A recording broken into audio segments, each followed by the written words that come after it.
Estamos viviendo en un tiempo incierto, pero Dios ha dado luz al mundo en su profecía. Prepárate para escuchar el programa Historias Proféticas del Mundo con Álvaro de la Cruz.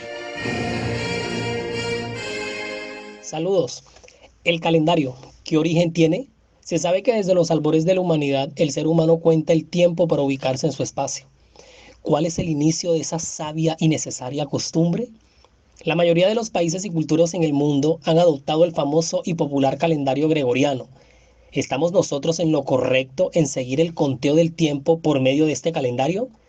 A todas estas, los cristianos bíblicos, ¿no deberíamos regirnos por el calendario que usan las Santas Escrituras?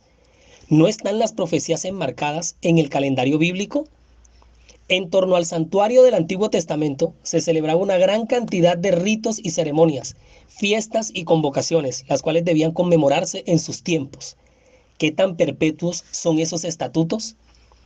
Sabemos por la palabra de Dios que Jesús, en su ministerio terrenal, cumplió y abolió al mismo tiempo todo este sistema ritual, pero encontramos todavía hoy varias comunidades religiosas que lo conmemoran.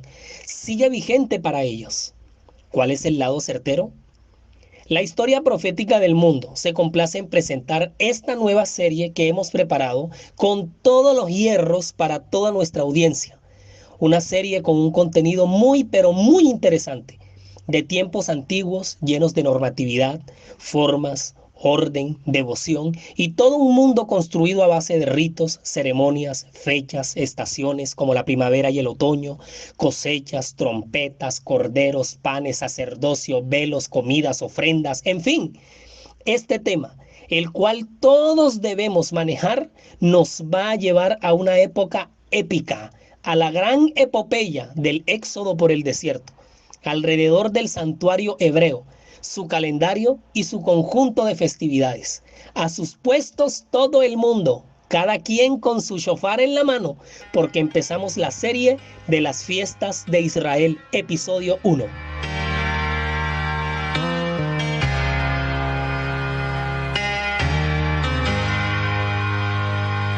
Dios transforma el santuario muy santo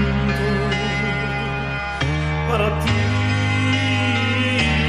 que otros puedan conocerte al mirarte en mí, al mirarte en mí, que otros puedan ver tu amor, para que todo se ame. No hace falta en la humanidad. Dios transforma el santuario muy santo para ti, que otros puedan conocerte al mirarte en mí. El amor de Cristo, que otros puedan conocer, para que todos sean... A todo aquel que nos escucha y quiera comunicarse con nosotros, bien pueda compartirnos su opinión, manifestarnos alguna inquietud, dejarnos cualquier comentario o su cálido saludo, tenga la amabilidad de dirigirse al WhatsApp más 57 321 296 59 56. Más 57 321 296 59 56. Mientras Moisés estaba en el monte, Dios le ordenó: harán un santuario para mí y yo habitaré en medio de ellos. Éxodo 25:8. Y le dio instrucciones completas para la construcción del tabernáculo. A causa de su apostasía, los israelitas habían perdido el derecho a la bendición de la presencia divina y por el momento hicieron imposible la construcción del santuario de Dios entre ellos. Pero después que les fuera devuelto el favor del cielo, el gran caudillo procedió a ejecutar la orden divina. Ciertos hombres escogidos fueron especialmente dotados por Dios con habilidad y sabiduría para la construcción del sagrado edificio. Dios mismo le dio a Moisés el plano con instrucciones detalladas acerca del tamaño y forma, así como de los materiales que debían emplearse y de todos los objetos y muebles que había de contener. Todo eso usted puede encontrarlo claramente si se sienta en una silla, toma con sus propias manos la Biblia que tiene en su casa, la abre, hace una oración pidiendo iluminación del Espíritu Santo y se va derechito al libro de Éxodo, en los capítulos 25, 26, 27, 28, 29, 30 y 31. Ya el 32 no, porque en el 32 los israelitas cometen el grandísimo error de hacer un becerro idolátrico y pagano, y ese cuento ya es para otro día. ¿Qué es lo que usted encuentra en estos capítulos que les acabo de enumerar? Pues la instrucción detallada del diseño y fabricación del arca del pacto, de la mesa de los panes de la proposición, el candelero de oro, el tabernáculo o la tienda, el altar de bronce, el atrio exterior, las lámparas y el aceite, las vestiduras de los sacerdotes que iban a oficiar en el santuario, la dinámica de las ofrendas diarias, el incienso o el altar del incienso, la fuente de bronce, la elección de los dos arquitectos para la construcción de esta monumental obra. Los dos arquitectos se llamaron Besaleel de la tribu de Judá y Aholiab de la tribu de Dan. En todos esos capítulos están las medidas, las tallas, los pesos, el grosor, la longitud, los colores, las texturas, los materiales, en fin, el más mínimo detalle de cómo fue que Dios pidió que fuera ese santuario. Y si hacemos un croquis a grosso modo, el santuario del desierto tenía 3 partes o lugares generales o principales. Estaba el atrio exterior, el lugar santo y el lugar santísimo. Ahora, todo esto que el mismo Dios le pidió a Moisés que hiciera, con lujo de detalles, era nada más y nada menos que una réplica en miniatura, una copia, una versión en la tierra del original santuario que está en el cielo. Acordémonos que cuando Moisés recibe estas instrucciones, él todavía está trepado en el monte Sinaí en esos 40 días y 40 noches que permaneció ahí. En el monte Sinaí, Moisés no solamente recibió la tabla de los 10 mandamientos que encontramos en Éxodo 20. 40 días y 40 noches es bastante tiempo, es más de un mes. Y cómo estas instrucciones fueron tan específicas y fueron por medio de revelaciones y visiones de las cuales Moisés tiene que tomar atenta nota, porque Dios le dicta hasta los centímetros y los codos de las medidas de una cantidad de cosas. En la cumbre de ese monte, Dios mismo le abre el firmamento, la atmósfera al profeta y le muestra el mismísimo santuario que está allá arriba en el tercer cielo. ¿Se imaginan ustedes ese momento? Ese cuadro, esa escena, más que de película en 70 milímetros digitales 3D en alta definición. ¿Dónde está eso? Eso lo encontramos en Éxodo 25, versículos 8 y 9. Éxodo 25, 8 y 9 le dice el Señor: y harán un santuario para mí, y habitaré en medio de ellos, conforme a todo lo que yo te muestre. El diseño del tabernáculo y el diseño de todos sus utensilios, así lo haréis. Éxodo 25, 8 y 9. Todo esto que a Moisés se le fue como comisionado fue en realidad una figura del verdadero, figura de las cosas celestiales. O si no, mire lo que dice el libro de Hebreos en el capítulo 9, versículos 11 y 12. Hebreos 9, 11 y 12, léalo. Pero estando ya presente Cristo como sumo sacerdote de los bienes venideros, por el más amplio y más perfecto tabernáculo, no hecho de manos, es decir, no de esta creación, y no por sangre de machos cabríos ni de becerros, sino por su propia sangre, entró una vez para siempre en el lugar santísimo, habiendo obtenido eterna redención. ¿Sí la captó? O de no remate en este mismo capítulo 9 del libro de Hebreos, pero en los versículos 23 y 24. Mire lo que dice. 23 y 24.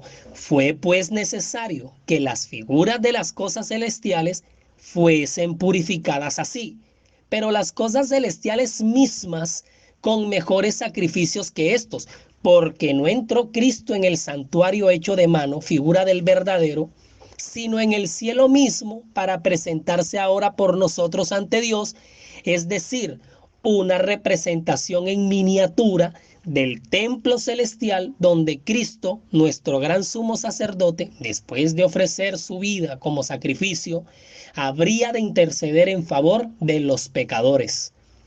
Dios presentó ante Moisés en el monte una visión del santuario celestial y le ordenó que hiciera todas las cosas de acuerdo con el modelo que se le había mostrado. Todas estas instrucciones fueron escritas cuidadosamente por Moisés, quien las comunicó a los jefes del pueblo. Además, el tabernáculo fue construido desarmable, de modo que los israelitas pudieran llevarlo en su peregrinaje. Acuérdense que fue mandado a hacer por Dios en pleno éxodo. Por consiguiente, era pequeño, de solo 55 pies de largo y por 18 y unos 18 de ancho y alto. No obstante, era una construcción magnífica. La madera que se empleó en el edificio y en sus muebles era de acacia, la menos susceptible al deterioro de todas las que había en el desierto del Sinaí. Las paredes consistían en tablas colocadas verticalmente, fijadas en basas de plata y aseguradas por columnas y travesaños, y todo estaba cubierto de oro, el cual había de aparecer al edificio como de oro macizo. El techo estaba formado de 4 juegos de cortinas. El de más adentro era de lino torcido, cárdena, púrpura, carmesí y querubines de obra delicada. Eso está por allá en Éxodo 26, versículo 1. Los otros 3 eran de pelos de cabras, de cueros de carnero teñidos de rojo y de cueros de tejones, arreglados de tal manera que ofrecían completa protección. Era sin duda una maravilla de la humanidad, un monumento en el desierto. Imagínese usted peregrinar en el desierto y encontrar semejante construcción, el punto de encuentro de Dios con el hombre. Así que todos los servicios rituales y ceremoniales demandaban del israelita la más profunda devoción, consagración y solemnidad, que él solo dar la voz de llamado para las santas convocaciones generaba un total recogimiento, regocijo, consagración entre todos sus adoradores. O si no, escuchen el sonido del shofar.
La historia profética del mundo. Y con el mismo nombre nos encuentra en Spotify. La historia profética del mundo también está en YouTube. Siga nuestra cuenta, dele like a los videos y active la campanita de notificaciones para que le llegue de inmediato cualquier contenido que se vaya compartiendo. Nuestra página web oficial en internet es www.lahistoriaprofeticadelmundo.com www.lahistoriaprofeticadelmundo.com. No hay palabras que puedan describir la gloria de la escena que se veía dentro del santuario, con sus paredes doradas que reflejaban la luz de los candeleros de oro, los brillantes colores de las cortinas ricamente bordadas con sus relucientes ángeles, la mesa y el altar del incienso refulgentes de oro, y más allá del segundo velo, el arca sagrada, con sus querubines, y sobre ella la santa Shekinah, manifestación visible de la presencia de Jehová. Pero todo esto era apenas un pálido reflejo de las glorias del templo de Dios en el cielo, que es el gran centro de la obra que se hace en favor de la redención del hombre, porque todo cuanto se hacía en torno al santuario era para el perdón del pueblo. Sus ritos, sus ceremonias, sus fiestas y conmemoraciones tenían un solo objetivo: mantener al ser humano en conexión directa con Dios, y para esto el hombre debe ser redimido, santificado y justificado. Es decir, todo el paquete completo del plan de salvación está ilustrado sabiamente en el santuario, y todo un plan maestro y sabio de parte de nuestro Dios. En torno al santuario y sus servicios se desplegaba todo un calendario a lo largo del año, con todo un ramillete de festividades sacras que se tributaban a Dios y a sus grandes hazañas en favor de su pueblo. Y para esto y todo el resto de esta serie, nos vamos a mudar al capítulo 23 del libro de Levítico. Vamos a situarnos de una vez. Levítico 23.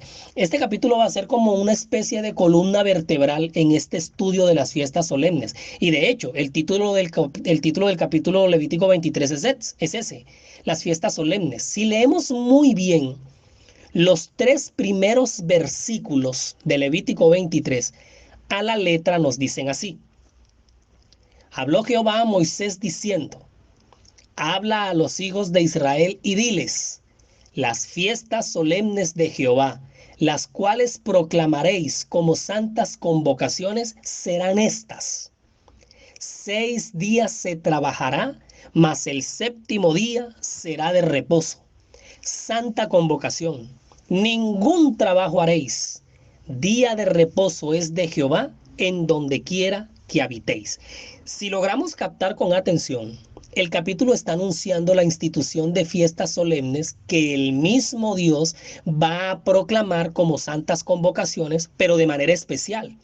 De manera especial encontramos el sábado, 7º día, el día de reposo para el pueblo, que está resaltado como la fiesta espiritual semanal que tiene su pueblo, y es después de apartar al sábado de manera especial. El versículo 4 nos continúa diciendo, versículo 4, estamos en Levítico 23, Levítico 23, 4. Estas son las fiestas solemnes de Jehová, las santas convocaciones, santas, a las cuales convocaréis en sus tiempos. Y a continuación, entonces, el Señor hace la lista de fiestas solemnes a conmemorar en adelante. Mire lo que dice el versículo 5. En el mes primero, a los 14 del mes, entre las 2 tardes, Pascua es de Jehová. Y aquí es donde empieza lo bueno. La primera fiesta que el Señor proclama que debe conmemorarse en su pueblo se llama la Pascua, que se dice Pesaj en hebreo, Pesaj.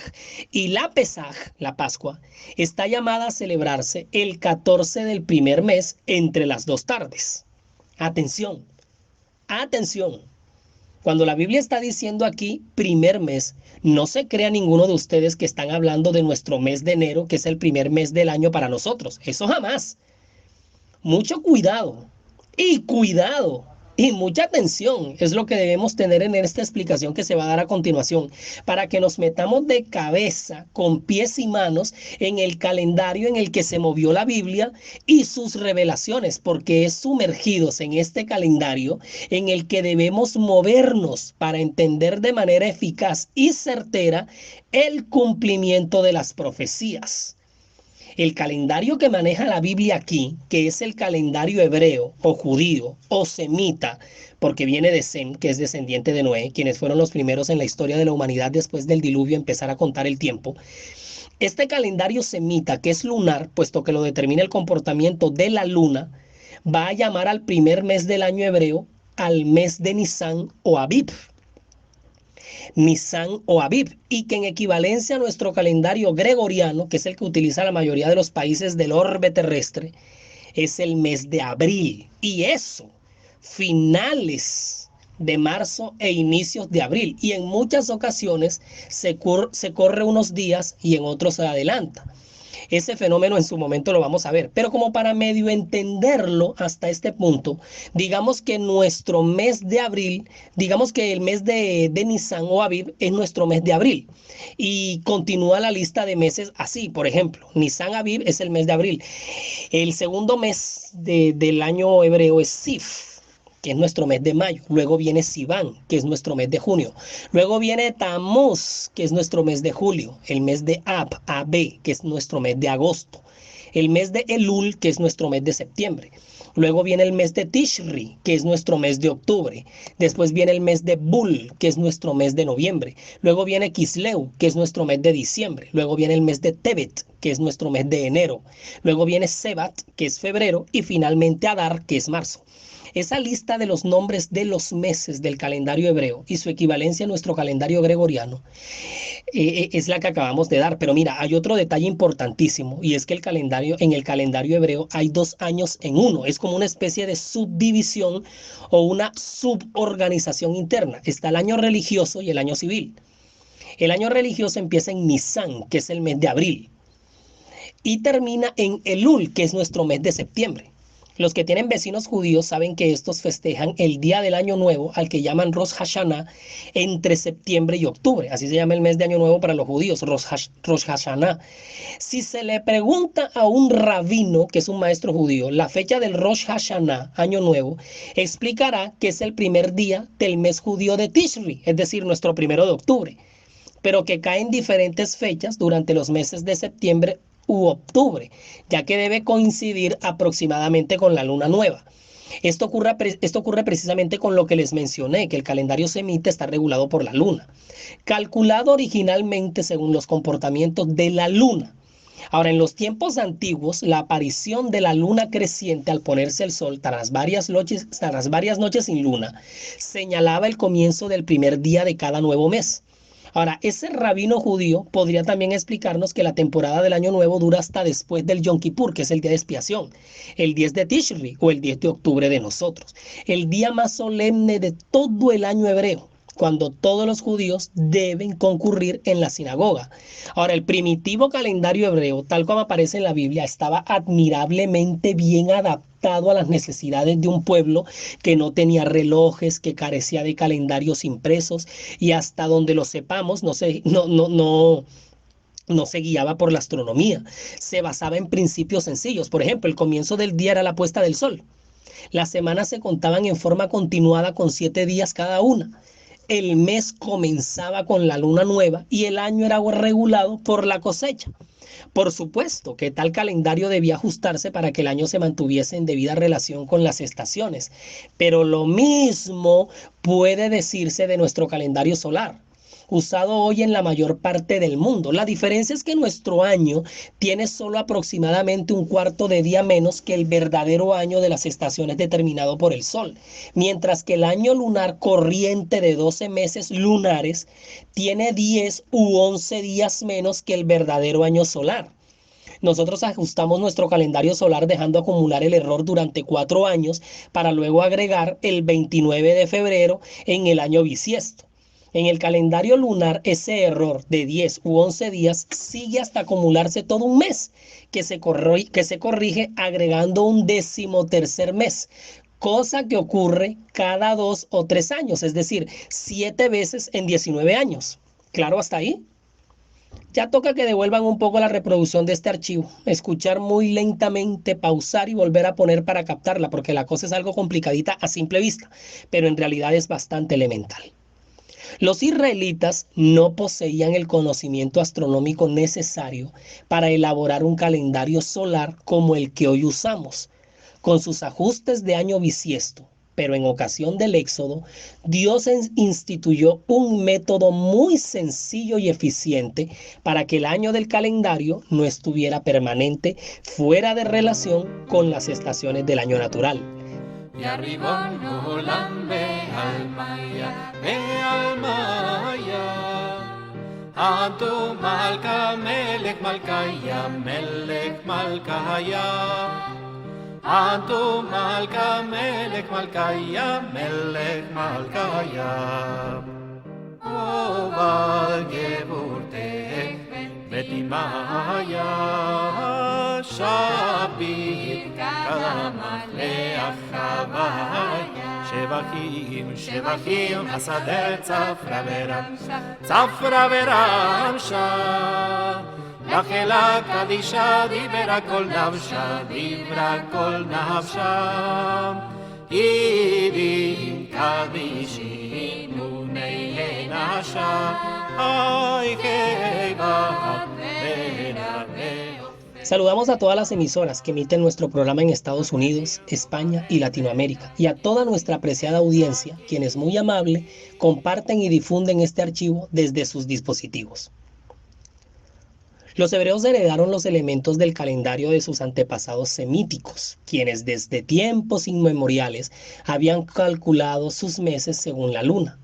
Suponemos que para Abraham, como también para sus vecinos mesopotámicos de Ur, cada nuevo mes y en consecuencia el primer día del mes comenzaba con la aparición de la luna nueva al atardecer, y sus descendientes no tendrían por qué cambiar su práctica. Aún mientras estuvieron en Egipto, no hubo necesidad de que abandonasen su día, que computaban de atardecer a atardecer, ni su mes lunar para adoptar el calendario solar egipcio de 365 días, porque estos barbudos pastores semitas, que eran abominación para los egipcios, vivían aparte en Gosén, siguiendo sus propias costumbres. Aunque en buena medida habían descuidado el sábado, indudablemente conservaban el conocimiento de este día santo semanal y del mes lunar, porque aún un esclavo fabricante de ladrillos podía contar 7 días y observar la aparición de la luna nueva. Pero también es posible que se hubieran confundido en cuanto a cuál de las lunas nuevas debía marcar el comienzo del año calendario. Si acaso habían retenido el método de añadir periódicamente un mes, como lo hacían en Mesopotamia los babilonios y los asirios. Pero la verdad es que no tenemos de eso registro. En verdad esta práctica no se menciona en la Biblia, aunque es evidente que está implicada en el calendario mosaico. Ahora, ya sea porque no sabían cuándo debían comenzar el año o para apartarlos del culto pagano relacionado con el año cananeo, que comenzaba en el otoño del hemisferio norte, Dios les señaló definidamente el mes de primavera cuando debían comenzar a computar el año nuevo. Poco antes del Éxodo, Dios le dijo a Moisés: este mes os será principio de los meses. Para vosotros será este el primero de los meses del año. Eso está en Éxodo 12:2. ¿Sí ven? No hubo ninguna codificación sistemática del calendario, pero las leyes civiles y ceremoniales dadas mediante Moisés contienen referencias ocasionales a los elementos del calendario. Y en medio de todo este contexto semita de contar el tiempo, es que arranca nuestra serie. Tenemos que primero partir del tiempo de ellos, de su cronología, del tiempo como aparece en la Biblia, del tiempo que usa la revelación, no meter a la fuerza el tiempo nuestro. No es nuestra cronología, ni mucho menos nuestro calendario, y saber que hay una cantidad de calendarios en el mundo, y de eso vamos a empezar hablando un poquito en nuestro siguiente episodio, donde le echaremos un vistazo a los calendarios del mundo y nos meteremos de una en la primera fiesta y su cumplimiento en la profecía. Y seguiremos con esta alfombra de cosas que se van a pasar por aquí, por esta serie, y ahí medio se las anuncio. En esta nueva serie de las fiestas de Israel vamos a estudiar la Pascua. Vamos a echarle un vistazo al calendario solar egipcio que estaba regido por el disco solar Ra. Vamos a estudiar la fiesta de los panes sin levadura, el calendario islámico que empieza en el 622 de la era cristiana. Entonces aquí tenemos otro calendario para otro mundo religioso que son los musulmanes. Vamos a estudiar las primicias, el origen de nuestro calendario gregoriano. ¿No lo quisieran saber? La fiesta del Pentecostés, las comidas y las bebidas ceremoniales. En esta serie vamos a ver la fiesta de las trompetas, los calendarios de las etnias precolombinas de América, los incas, los mayas y los aztecas. Vamos a estudiar el Yom Kippur, la fiesta de las cabañas, el plan de salvación, el maravilloso ministerio de Jesús que reflejó todo esto. Mejor dicho, Resumimos y nos fuimos. 1. Desde el Éxodo en el desierto, Dios le ordenó a Moisés construir un santuario basado en el original que está en el cielo. 2. En torno al santuario se celebraba una cantidad de ritos, ceremonias y fiestas que ilustraban el plan de salvación que cumpliría Cristo en su propio ministerio como Salvador del mundo. 3. El pueblo de Israel se movía en un espacio y en tiempo determinado en un calendario que el mismo Dios estableció para su nación. 4. El calendario semita, hebreo o judío es el calendario oficial a partir del cual debemos movernos en esta serie para poder comprender el carácter profético de su desarrollo. 5. Situándonos en las mismas puertas de esta nueva travesía en este estudio tan interesante, bendiciones les desea Álvaro de la Cruz y pido en oración que tanto ustedes como yo adoremos al Señor en espíritu y en verdad.